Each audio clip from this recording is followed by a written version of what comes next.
নমস্কার, আমি তাপসী রান্নাঘরে সকলকে অনেক স্বাগত জানাই। চলে এসেছি আবার একটি সম্পূর্ণ নতুন রেসিপি নিয়ে। আজকের রেসিপি দুর্দান্ত স্বাদের সম্পূর্ণ নিরামিষ আলুর পকোড়া। এই আলুর পকোড়া কিন্তু নিরামিষভোজী বা আমিষ বা ছোট বাচ্চাদের সকলের ভীষণ পছন্দের হবে। তো চলুন এটা কি করে বানানো যায় সেটাই আপনাদের সামনে আজকে আমি শেয়ার করব। এখানে আমি 4টে আলু ভালো করে এখানে খোসা ছাড়িয়ে ধুয়ে নিয়েছি, যদিও আবারও ধুয়ে নিতে হবে।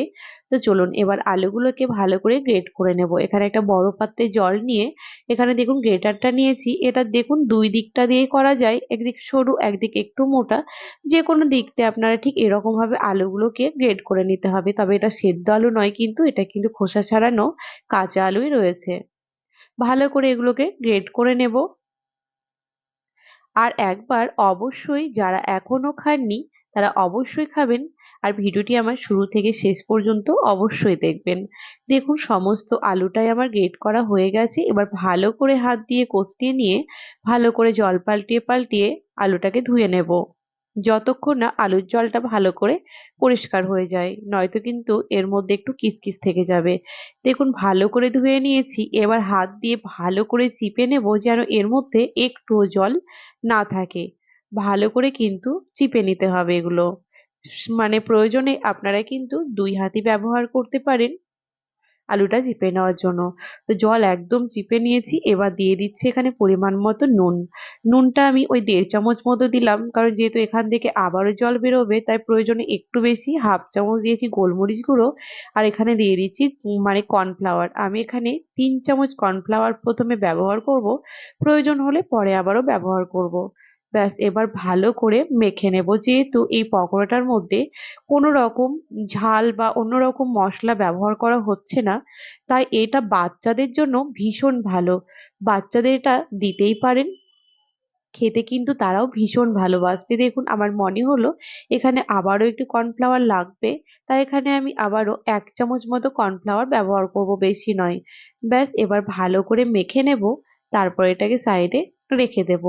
বেশিক্ষণ নয়, ওই যতক্ষণ না ড্রাই ফ্রুটস, এখানে যেহেতু আমি ড্রাই ফ্রুটস ব্যবহার করব তাই ততক্ষণ যতক্ষণ না মাখা হচ্ছে। দেখুন এখানে কিশমিশ, পেস্তা, কাজু, আর এখানে একটা কাঁচা লঙ্কা আমি নিয়েছি। তবে বাচ্চাদের দিলে আর লঙ্কাটা দেবেন না, যেহেতু আমরা বড়রা খাবো তাই লঙ্কাটা দিয়েছি।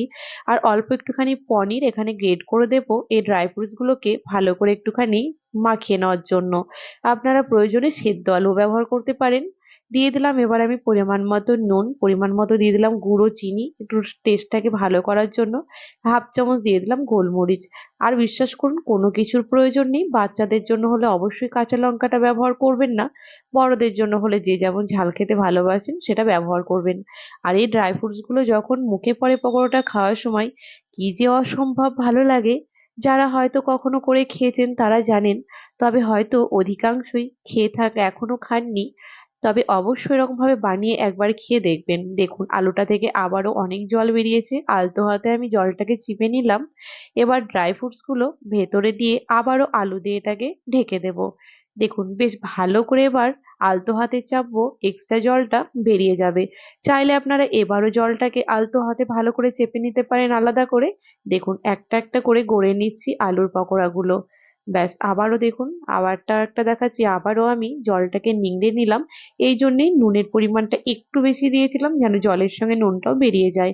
এবার দিয়ে দিলাম একদম ঠেসে এখানে মানে ড্রাই ফ্রুটস গুলো। আবারও আলতো হাতে অল্প আলুটাতে চেপে আবারও উপরে দিয়ে দিলাম। ব্যাস ভালো করে 2 হাত দিয়ে এবার সুন্দর করে চপের আকারে গড়ে নেব। আর কি যে ভালো লাগে খেতে, যারা এখনো খাননি তারা তো অনেকেই জানেন না। একবার হলেও অবশ্যই খেয়ে দেখবেন। দেখুন এখানে 7টা হয়েছে আমার 4টে আলুতে। আপনারা ছোট বড় কিন্তু এগুলোকে করতেই পারেন সাইজ, তবে দেখুন আমি কিন্তু একটা মিডিয়াম সাইজেরই করেছি। চলুন এগুলোকে এবার ভেজে নেব। তেলটা খুব গরম হয়ে গেছে, এটাকে এবার মিডিয়াম আঁচে দিয়েছি। এবার খুব একটা বেশি করে নয়, ওই 2 বারে ভেজে নেব 3টে 4টে করে দিয়ে, যেহেতু সাইজগুলো একটু বড়ই হয়েছে। ব্যাস 3টেই দিয়ে দিলাম, আর দেব না। এবার ওই লো টু মিডিয়ামে শুরু থেকে শেষ পর্যন্ত গোল্ডেন ব্রাউন করে ভেজে নেব। তো যারা এখনো আমার চ্যানেলটিকে সাবস্ক্রাইব করেনি তাদের অনুরোধ জানাচ্ছি, যারা ইউটিউব থেকে দেখছেন প্লিজ আমার চ্যানেলটিকে সাবস্ক্রাইব করে পাশে থাকা বেল আইকনটি প্রেস করবেন, যেন আমি নতুন ভিডিও আপলোড করার সাথে সাথে নোটিফিকেশন প্রথম আপনাদের কাছেই পৌঁছে যায়। আর যারা ফেসবুক পেজ থেকে দেখছেন প্লিজ পেজটিকে ফলো করে দেবেন। দেখুন খুব সুন্দরভাবে একটা গোল্ডেন কালার এসে গেছে। এবার উল্টে পাল্টে এটাকে ভেজে নেব, তবে হ্যাঁ বেশিক্ষণ একদম মানে ওই 1 মিনিট পর পর কিন্তু এগুলোকে উল্টে পাল্টে নিতে হবে। দেখুন খুব সুন্দর একটা গোল্ডেন ব্রাউন কালার হয়ে গেছে। এবার আমি এটাকে তেলটাকে নিংড়িয়ে এটাকে উঠিয়ে নিচ্ছি। চাইলে আপনারা এটাকে টিস্যুর ওপরও রাখতে পারেন, তাহলে এক্সট্রা তেলটা ঝরে যাবে। ব্যাস। আর একই রকম ভাবে চলুন বাকিগুলো এখানে ছেড়ে দেব আর সেগুলোকেও ভেজে নেব। অনেক বাচ্চারাই আছেন যারা এই পকোড়া টকোড়া খেতে ভালোবাসেন, অথচ কোনো ড্রাই ফ্রুটস খান না, যেমন আমার ছেলে। তো সেরকম ভাবে এই মানে পকোড়াগুলো খাওয়ার সাথে কিন্তু ড্রাই ফ্রুটস গুলো তারা খেতে পারবে। দেখুন সবগুলো রেডি হয়ে গেছে, সাথে আমি দিয়ে দিয়েছি সস। তবে কি বলুন তো, এখানে মেয়োনিজ বলুন বা ধনেপাতার চাটনি আপনাদের মানে প্রয়োজন মতো আপনারা ব্যবহার করতেই পারেন। কি যে অসম্ভব ভালো লাগে খেতে। আর আমার রেসিপি যদি আপনাদের ভালো লেগে থাকে তাহলে কিন্তু লাইক শেয়ার করতে ভুলবেন না।